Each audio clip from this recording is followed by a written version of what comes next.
Alrighty, yo, what's just going on with your performance DDG94 back with another reaction video today. We finna react to the goddamn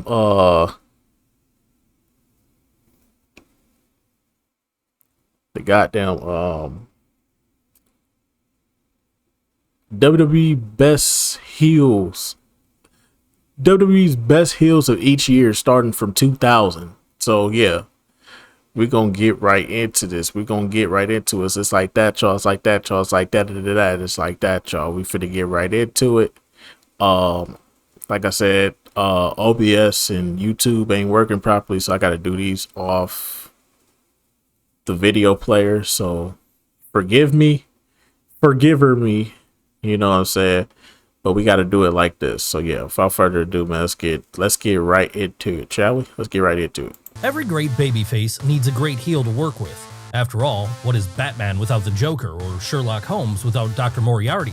And this is true in WWE too, as there always has to be a great heel on the roster to challenge the top hero. But just who was the best heel from every year of the 21st century?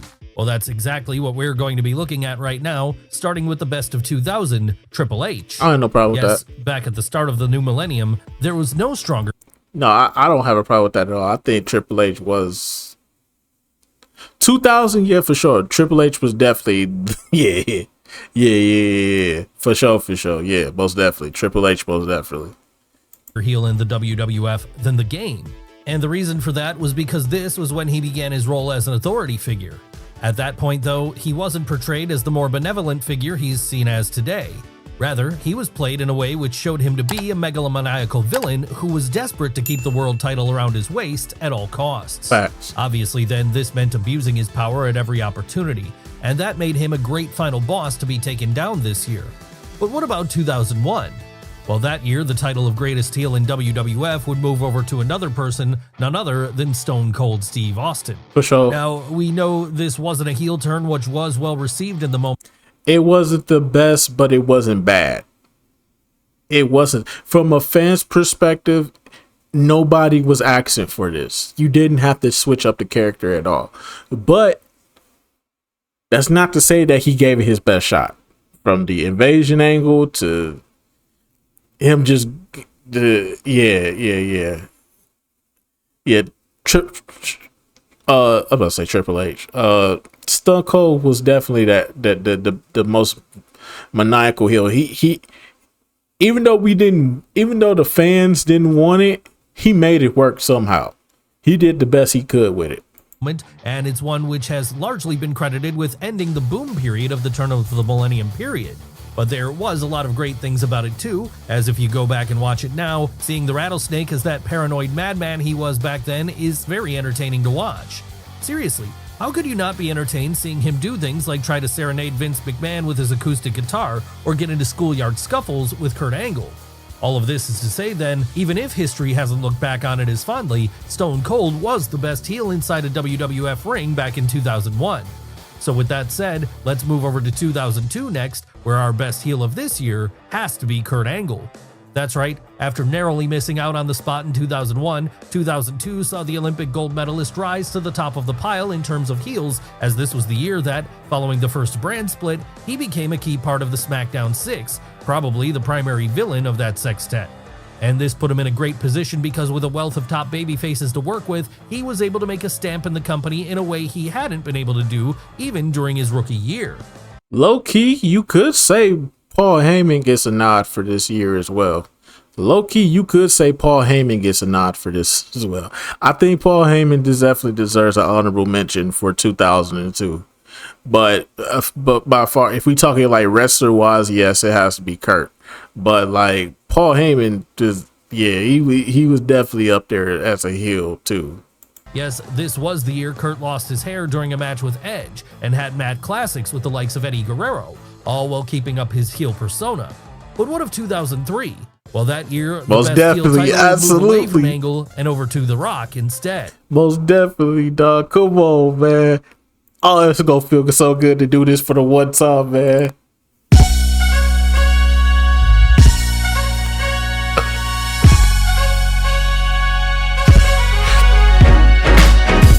Most definitely, man. We got it. It felt so good doing that for the first time in a long time. It felt so long. It felt like I ain't done this in a while. One more time for the one time, man.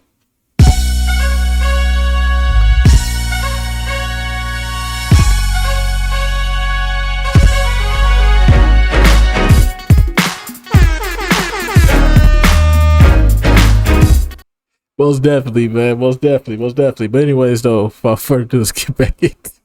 I ain't done that in a minute, bro. I ain't done that in a minute. One more time, man. One more time.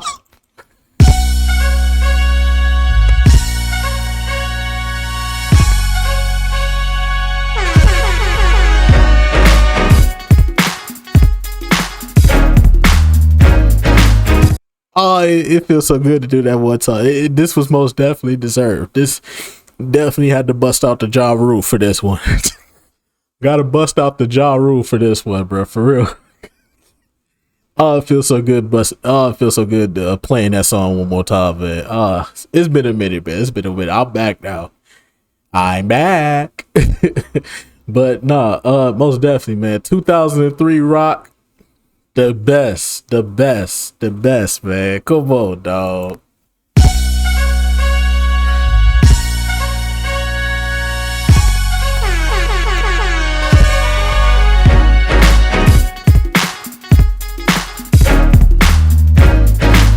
The best one by far, the best version, the best heel Rock ever, bro.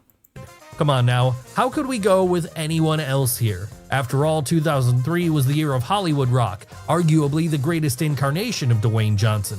That's right, coming out to the ring and serenading us all with his trademark rock concerts, all while he was feuding with people such as Bill Goldberg and Steve Austin, this might be the peak of the Rock character overall. And if you need any further evidence of how heelish he was here, he retired the Rattlesnake at WrestleMania 19, taking away the biggest babyface fans had back then. Sure, it might have only lasted through the spring, but Hollywood Rock remains an all-time heel. Come 2004, though, that mantle of top heel would have moved over to our next subject instead, JBL. Now, this is the most... Yo, Vince had to be... Bro, Vince had to be on some shit to be doing what he was doing with JBL. That immigrant shit. Yo. Shout out to all my Hispanics, man. Shout out to my Mexicanos. Shout out to my Dominicans, my Puerto Ricans, my Mexicans. Shout out to all y'all. But nigga, that motherfucking border skit, bro, that they did with him on the border chasing off the Mexicans, bro. Oh my god, bro. Diabolical, but that shit was funny as hell, bro. This is one you really had to be there for because it's impossible to overstate just how much people hated JBL in the moment. Oh my god. All, this was someone who had up until then been a career mid-carder and was now suddenly being given the top prize in the entire company. As you would expect then, this did not exactly endear the Texan towards fans, and the hatred he received for this was only furthered by the fact that he would be playing his J.R. Ewing-inspired tycoon up to the hills at any and every opportunity. Yes, back in 2004, John Bradshaw Layfield was the peak of what a villain could be in WWE, and for that reason, we can't go with any other option for the best heel of this year. Can't. That said, we can for 2005, and the best heel of this year has to be Edge. What made Edge such... I don't know about 2005 though. 2006 for sure. 2006 for sure. Now don't get me wrong, 2005 Edge was definitely on some other shit. But you know what? Because of the Matt Hardy situation, I just realized now that Matt Hardy's leader situation. Yeah. I take back everything I was about to say. I was definitely about to say Triple H, but nah, I forgot that Matt Hardy leader thing happened. Yeah, absolutely. Real life heel too. This was a real life heel. An effective heel in 2005? Well, after news leaked out to the public that Adam Copeland had been having a real-life relationship with Lita, then girlfriend of Matt Hardy, it instantly turned the Canadian into the most disliked man in the industry. So doing all he could here then, he leans into the hatred by morphing into the rated R superstar, the top heel on either of the two brands WWE had at the time. So over would this get him as a villain? In fact, it would be here he became the first ever Mr. Money in the Bank. And it was that contract which also allowed him to carry over into 2006 as the best heel of that year too, as it happened. Yes. Why is 2006 that? Well, by far. January of 2006 was when Edge chose to cash in his Money in the Bank contract on a prone John Cena. 2006 was, yo, this nigga was diabolical, bro. That live sex show was crazy, bro. And steal the WWE title away from him briefly.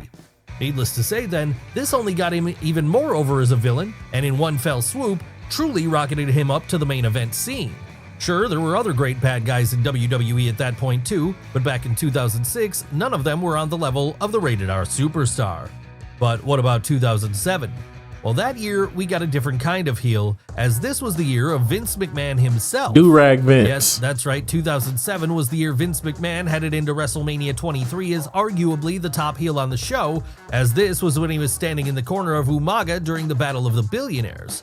And while he didn't actually wrestle here, the night would end with him getting his head shaved in the middle of the ring. But that wouldn't be the last we saw of the boss in 2007, as once he was newly bald, he'd continued to take out his frustrations on the audience by feuding with the likes of Bobby Lashley over the WWE ECW title. But let's move away from that year for now and over to the following year instead, as in terms of bad guys, 2008 would be the year of Chris Jericho. Yeah. Yes, 2008 was the year Jericho... I'm iffy on this one. Now, don't get me wrong. This was Chris Jericho's probably best year by far. Character-wise, this was his best year by far. But Randy being WWE champion, John Cena was injured, and Randy was taking on all comers, bro, and you just was waiting and salivating for this man to lose that title. I don't know, bro. It's a toss-up, bro. Because Randy Orton started off the year. He ended off 2007 as probably one of the most hottest heels, bro. And went into 2008 as the hottest heel. I don't know, bro. It's a toss up between Orton and Chris Jericho. You can go either or. I'm taking Randy, bro, just because he was in the title picture. But I do understand, like even if you want to be technical about it, say, well, midway through though he got injured, so he was on the shelf. Even if you say that, by the time Chris Jericho did come into the fold, like, we was already like damn near done with 2008, bro. We was damn near like, what? When did Randy Orton get injured? Like around July of 2008. So we like halfway through at this point. Randy Orton been there from the start as the best heel, bro. But if you want to say Chris Jericho just because of his character work alone, I completely understand. But I do have to make I'm gonna just go with Randy. But I do understand why people say Chris Jericho though. I don't have a problem with it. I just feel like Randy Orton needs to be included into that. Returned with an all-new character, his suit and tie-clad villain who always spoke softly and purposefully in the same manner as Anton Chigurh from No Country for Old Men.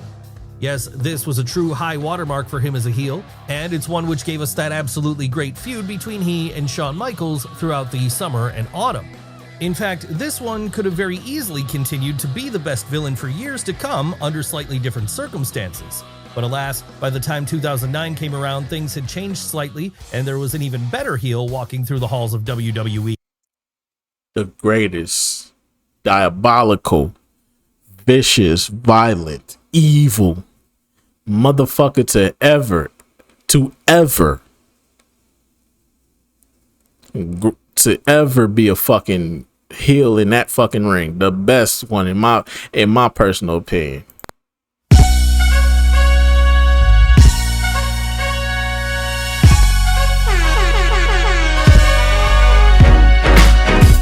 The best fucking heel to ever fucking do it. Randall Keith Orton, bruh. Randall Keith Orton, the best heel to ever fucking do it, bruh. Nigga, this was the greatest of this was Randy Orton's greatest hits. 2009 was Randy Orton's greatest hits, bruh. By far, bruh. Our next entry, Randy Orton. What happened in 2009 to suddenly turn Randy Orton into the best heel in all of WWE? After all, prior to this, he'd been a good villain for sure, and even a good babyface on occasion, but never someone who felt like he was at the absolute top of the pile. Well, this was when he began feuding with his old friend and foe Triple H again, and in the process, he kickstarted the Age of Orton. That's right, this was the year of the Viper's intermittent explosive disorder, as he picked off the McMahons one by one, all en route towards heading into the WrestleMania 25 main event for his showdown with The Game. Sure, he would lose this one in the end, but that didn't matter too much in the grand scheme of things, as even after he did, Randy's heel work remained strong, so strong that he continued to be the top villain of the final year of the 2000s. But what of the new decade? Who would make their stamp as the top villain when 2010 came around and it felt like a whole fresh slate had been laid down in WWE? Well, for our money, that award would have to go to the leader of the Nexus, Wade Barrett. Now, we know the Nexus didn't exactly end up meeting expectations, as after looking like they were going to be the second coming of the NWO on night one, they instead turned out to be more NWO 2000. But none of that can take away from how effective they were during the initial hostile takeover of Raw. And right there at the helm when they were doing this was the man leading the charge, the one calling all the plays for his minions, Wade Barrett. I'm not mad at this one, but for 2011, they better get it right. Because I don't know, it might have been 2012, I'm not for sure. But 2011, 2012, it was only one man with the greatest, in my personal opinion, the greatest gimmick of all time. My brother. He had the greatest gimmick of all time, bruh. Fuck out of here. It better be him for the next year. For this reason alone, then, we have to consider Barrett to be the best heel of 2010. Hell, that's exactly why he would spend much of the autumn locked in a feud with John Cena, with this alone pretty much making him the top heel by default, as Big Match John was easily still the top babyface then. That said, by the time 2011 came around, he would no longer be the top bad guy in WWE. No, by that point, the Nexus had fizzled out, and we moved on to another act instead, someone who started the year as... I forgot about The Miz. I totally forgot about The Miz. Yeah, I forgot about The Miz. I totally forgot about The Miz. The Miz deserves 2011. I'll take that back. Miz definitely deserves 2011. But I don't know. I think it might have started late 2011 and went into 2012. WWE champion following a if you know who I'm talking about. The Miz. That's right, this was a great year for Mike Mizanin, as he also went into the main event of WrestleMania against the biggest babyface in the promotion, John Cena. And not only did he hold his own here, he retained his gold. Sure, Mike Mizanin might have been a third wheel in the larger Cena-Rock storyline, but he still became one of the very few heels to ever retain in the closer of the Showcase of the Immortals, and that alone earns him a spot in today's video. And we've not even talked about his run as part of the Awesome Truth, which happened that autumn, another underrated spell from the Ohio native, as it put him right back in the main event scene post eventually dropping the top prize in the company to Big Match John. Really, it's hard not to look back on 2011 overall and see it as a high watermark for The Miz. But what of 2012? Well, by then, a whole new top... This list is tainted. This list is already invalid. It's tainted. Nah. There was only one man with the best gimmick, the best heel gimmick of all time, and it always gets overlooked, bruh. It always gets overlooked, bruh. And I hate it, bruh. You need to hang up that computer call. Come over here and kiss me on my hot mouth. I'm feeling romantical. If you know, you know. The Hall of Pain, Mark Henry. Nah, bruh. I don't know when that shit started. It probably started like late 2011. But going into 2012, bro, Mark Henry was the best fucking heel.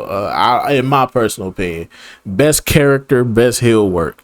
I hate how that shit gets overlooked, bro. Mark Henry was the best fucking heel for 2012, bro. Fuck out of here with CM Punk, bro.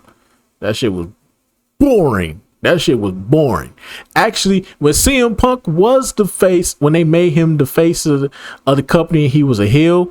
And he held on to that title. That was actually when the company was at its lowest. So for all y'all CM Punk fans out there talking about CM Punk was this, CM Punk was that, this was the worst period for the company. Ratings were down. Everything was down. Nobody cared about CM Punk but the marks, my nigga. Fuck out of here. Fuck CM Punk, nigga.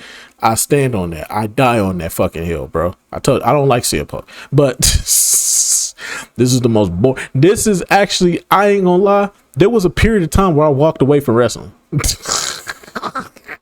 And this was when it happened. I walked away from wrestling for a short period of time.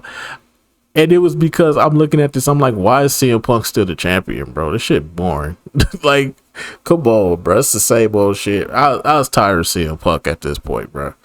The pipe bomb came and went, bro. The summer of punk came and went, bro.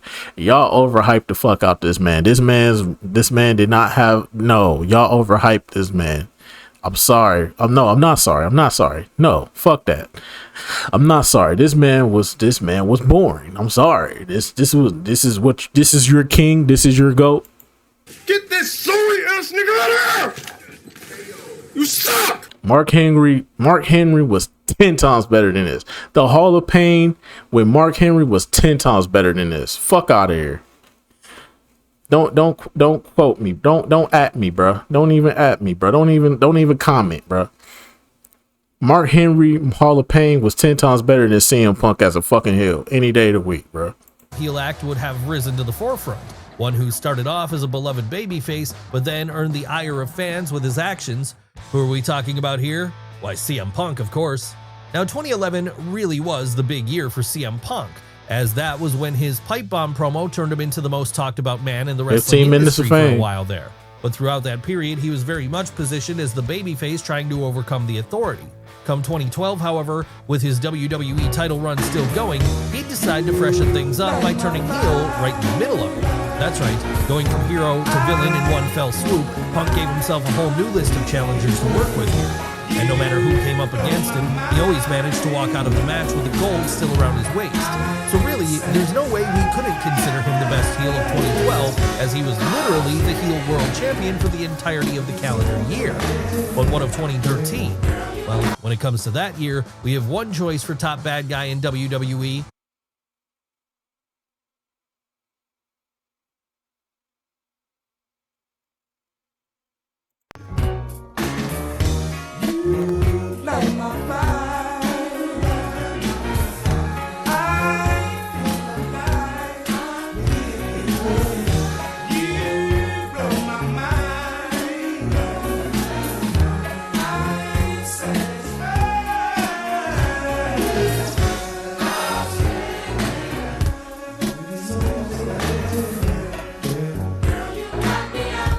Get this sorry ass nigga out of here! You suck! Try!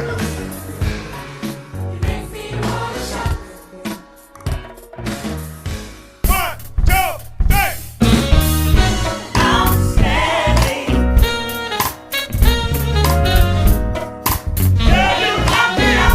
Get this sorry ass nigga out of here!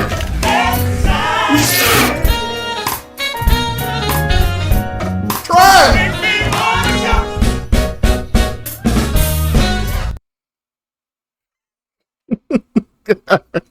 Back to back though. Dick Rider. We got a Dick Rider out here.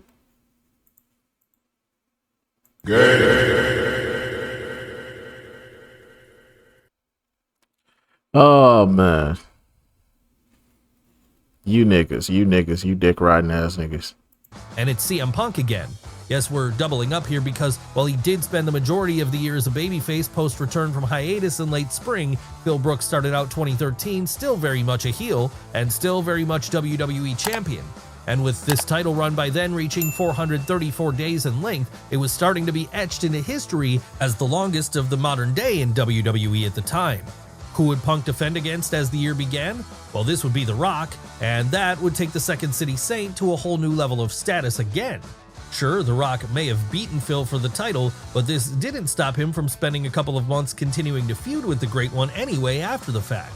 And once that was over, he would move right into another peak when he challenged The Undertaker in his undefeated streak at WrestleMania 29. Alas though, like with his Dwayne Johnson feud, Punk would come out of this one the loser. But even then, he'd still made his case for the strongest heel WWE had in 2013 just based on those two programs alone.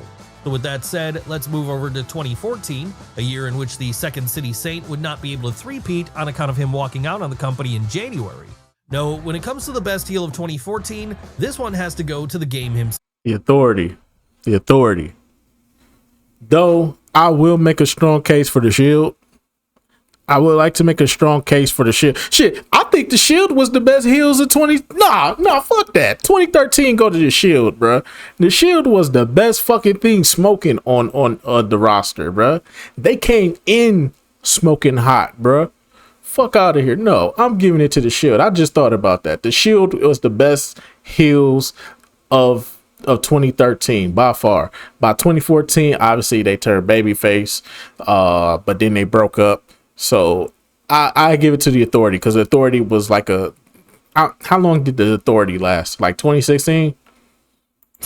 Triple H.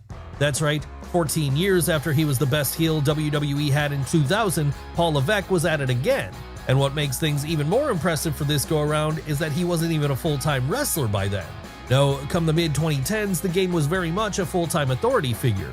That said, he would still hit the ring from time to time, and this made him the perfect foil for Daniel Bryan to have to overcome in the lead-up to WrestleMania 30, as all anyone wanted to see heading into this show was the American Dragon coming out on top. But even when Triple H fell to Bryan at WrestleMania and gave him a clear path toward winning the top prize later that evening, he didn't stop being a thorn in the side of the babyface roster. No, throughout the rest of the year, as leader of the Authority, he'd constantly make life a living hell for any good guys on either Raw or SmackDown. Hell, at one point he'd even contribute greatly toward the downfall of the Shield when he convinced Seth Rollins to betray his brothers Dean Ambrose and Roman Reigns and instead throw his chips in with the bad guys. And as it happened, it would be that move which eventually led to Seth Rollins becoming the top heel of 2015. Absolutely. 2015 was all Seth Rollins. He was already a great villain the year prior, but what made Seth stand out all the more in 2015 was that this was the year he committed the heist of the century at WrestleMania 31 when he cashed in his Money in the Bank contract right in the middle of the main event between Brock Lesnar and Roman Reigns. And once he did that, it was an easy path toward him walking out as WWE Champion. Needless to say then, with the Authority by his side, Seth was able to spend the vast majority of the year as the top dog in the entire company, all while he was continuing to draw massive heel heat everywhere he went. So there's no way we could ever consider anyone else as the best villain of that 12-month period then. Now when it comes down to it, 2015 was the year of heel Seth Rollins, just as 2016 would end up being the year of heel AJ Styles. Of course, in hindsight, it's easy to say it was always clear that AJ Styles was going to be a megastar as a heel in WWE. After all, his work in Japan as the leader of the Bullet Club proved how good he was in this role. But when he first joined WWE, there were a lot of concerns that Vince McMahon just wouldn't know what to do with him. Thankfully though, after a ropey first couple of months, the Phenomenal One soon settled into his role after two great feuds, the first of which saw him go up against Roman Reigns, and the second of which saw him turn heel on John Cena. And after coming out on top in that latter feud, Styles would go on to dethrone Dean Ambrose as WWE Champion just 1 month later, with this putting the button on how great a year he was having. So for these reasons, he's the clear top heel of 2016. But what about 2017? Well, that would go to a more... And this is when I checked out of wrestling. When they put the title on Jinder Mahal. When they put it on the Great Raja. When they put it on Jinder Mahal, this is when I checked out. I was done. This is when I said the WWE. This is when I knew Vince was cooked. This is when I know Vince's brain was fried, bro. This man was suffering from Alzheimer's. This nigga just dementia. Vince was done, bro. It was over for Vince after this one for me, bro. It's a no for me after this, bro.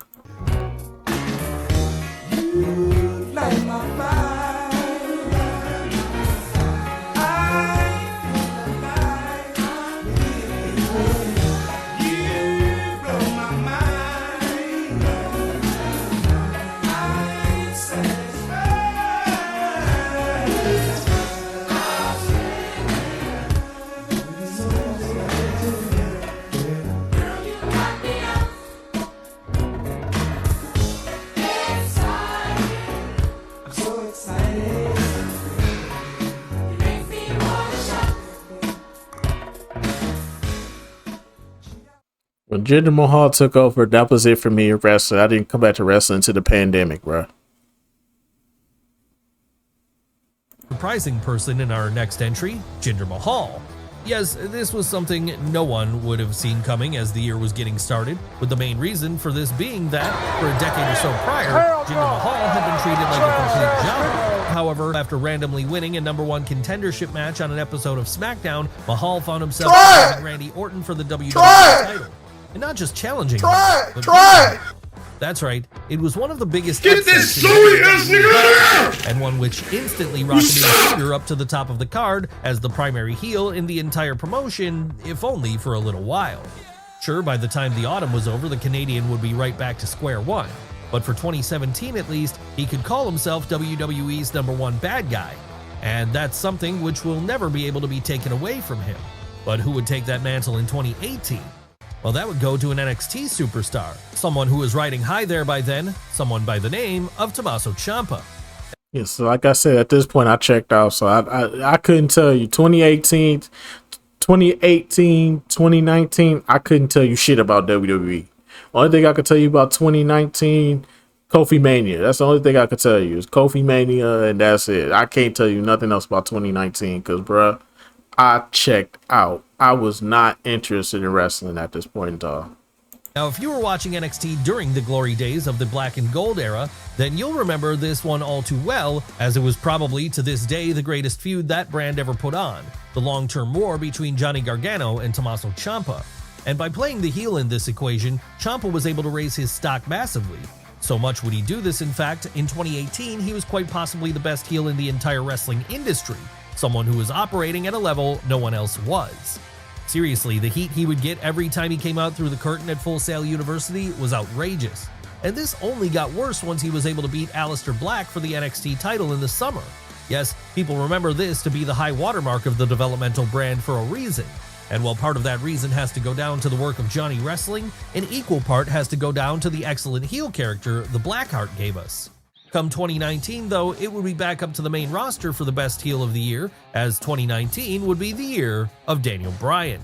Sure, it might have seemed crazy in the moment to take one of your biggest babyface stars, someone who had just miraculously returned from a career-ending injury, and turn him heel only 6 months after he laced up his boots again, as WWE did with the American Dragon in late 2018. But this ultimately worked out in the end, as it gave us his excellent 2019 run as the Planet's champion. Yes, this new heel gimmick saw him rise to incredible heights by the time WrestleMania 35 came around. In fact, it was here that 5 years after fans had hijacked the showcase of the Immortals on his behalf, Bryan was able to flip the script and have people hate him and be desperate to see him lose to Kofi Kingston. Yes, there's a reason the Aberdeen native considers this his proudest moment in WWE, and it's because his heel work here was so strong and so effective in getting Kofi over that final hurdle. By the time 2020 came around, however, the wrestling landscape and the landscape of the world as a whole would be... Bruh, it ain't even up for debate. Roman from 2020 to 2024. This man went on a generational run, bruh. Roman Reigns went on a generational run, bruh. Thank God Vince finally took the training wheels off and let that man be what he was destined to be, a fucking heel, bruh.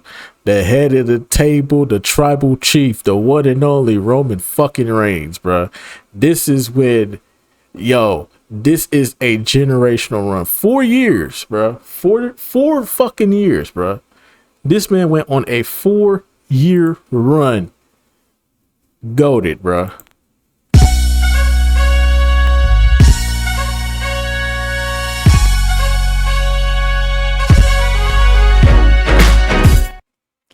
Bruh. 4 years in a row. We ain't even gotta say it, bro. 2020, 2021. 2022, 2023, 2024, Roman Reigns was the greatest fucking heel of the company. He was the best. Roman Reigns is him, bruh. Very different. Luckily then, it was during this year that we got the rise of an all-new heel force in the tribal chief, Roman Reigns. Yes, there were a lot of factors which went into WWE getting hot again during the early to mid 2020s. Part of it was Cody Rhodes returning, part of it was Triple H taking over as head booker, but possibly the biggest part of all was Roman Reigns developing his tribal chief character.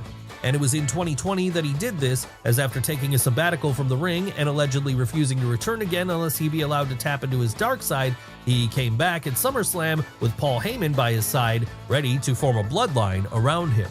Almost immediately then, Roman went from being considered a modern-day Lex Luger, someone who was failing to get over in his role as top guy, to more of a modern-day John Cena, a true top star of the promotion. And none of that happens if he doesn't turn heel here. Hell, so successful would this turn be, it would also make him the top heel of 2021 as well. Come on now, by the time 2021 came around, it was very clear that Roman Reigns was going to be the top heel in WWE for a while yet, as by this point his Tribal Chief character was really starting to pick up speed. After all, it was here that he fully solidified the bloodline of Jimmy Uso, Jey Uso, and Paul Heyman around him. And it was also here that he began teasing another member in the honorary Uso, Sami Zayn. Hell, it was here that he ran through just about every big babyface on the roster, with him making particularly good use of his heel powers at WrestleMania 37 when he stacked and pinned both Edge and Daniel Bryan on the main event of Night 2. The best out of his run. The best match out of his run by far. This 12-month period, just as he would continue to be the dominating villain. I told y'all, bro, it's a 4-year run. That's right. As the new decade fully got going, 4-year Roman run. Reigns remained the top heel in all of WWE. But then how could it be any different when this was the year he unified the WWE and Universal titles to become undisputed WWE Universal Champion? Really, by that point, there was absolutely no question as to who the top dog was in WWE. It didn't matter who stepped to him, Brock Lesnar, Seth Rollins, Drew McIntyre, they all fell to his might. And it was in 2022 where Roman Reigns further bolstered his ranks by adding Solo Sikoa to the bloodline, something which only made his victories all the more assured whenever it came time for the bell to ring. Honestly, in every way here, he was the final boss of the company and the all-conquering bad guy everyone wanted to bring down. But no one could bring him down. Now, as WWE's hot streak fully got going, he'd be the guy with all the gold around his waist. And this meant that heading into 2023, he'd continue to be the guy with all the gold and all the power, with this making him the top heel of that year too. Yes, just when people thought the reign of the Tribal Chief was over, he'd continue on for another year, as after beating both Sami Zayn at Elimination Chamber in Montreal and Cody Rhodes at WrestleMania 39, it felt like there was no one left to even challenge Roman anymore. The only question left at this point was, could anyone ever beat him for that title? And if they could, would someone then come and claim his spot as the top villain in all of WWE? Well, the answer to those questions would be yes, as it turned out, because in 2024, after finally losing to Cody Rhodes, Roman would find himself being usurped as the #1 heel by none other than Dominic Mysterio. Sure, the heel turn might have happened in 2022, and it might have carried on all the way through 2023. I can't even be mad at it, because he actually generated heel heat. He was generally hated. I'm not even mad at it. I can't be mad at it. He truly is the top heel right now. Like to this day, right now. No, I don't know about not right now. Not right now. It's Seth Rollins. Seth Rollins is the top heel, but he's right there behind Seth Rollins. I say it's Seth Rollins and then it's Dominic Mysterio, but Dominic Mysterio gets real general heat from the crowd, even though the crowd is cheering him now because now he's cool. But bro, when they was booing him, that was actual hate for Dominic Mysterio, but now everybody fuck with him now. But it was really in 2024 that Dirty Dom fully established himself as a top heel in WWE. And the way he did this was by dropping his mommy in Rhea Ripley and instead aligning himself with Liv Morgan. That's right, while Dom and Rhea were always quasi-babyface on account of just how much fans loved them together, there was no such issue with Dom and Liv, and this allowed him to overtake the Tribal Chief during the mid-2020s. Such a strong heel would Mysterio be all throughout 2024, even others like Gunther, Solo Sikoa, and the mighty Drew McIntyre couldn't touch him. No, Dirty Dom was in a league of his own here, a league which he wouldn't be booted out of until 2025, and a new top villain came along. Who are we talking about this time? Yes, but John Cena. Yes, John Cena's heel run has been divisive among... Nah, bro, it's Seth Rollins, bro. It's not even close, bro. It's Seth Rollins, bro. I hate to say it, but the Cena heel run experiment was not it, bro. We went for it. We did it. It didn't work. It wasn't good. It didn't work, and it didn't work how we thought it was going to work. So we pulled a 180 and we just went back to making him regular old John Cena, which is best. It's best for business right now. But I would keep it real with you, dog. It was a moment when it happened. But that's the thing, though. It was a moment. The overall scheme terribly just did not go as planned. The only good thing I'll probably say happened about this was the Randy Orton match and the CM Punk match. Other than that, the CM Punk match and the CM Punk and Randy Orton match were the only two good things out of that whole fucking heel run. Other than that, nah, we can, yeah, we, yeah. I hate to do it, but yeah.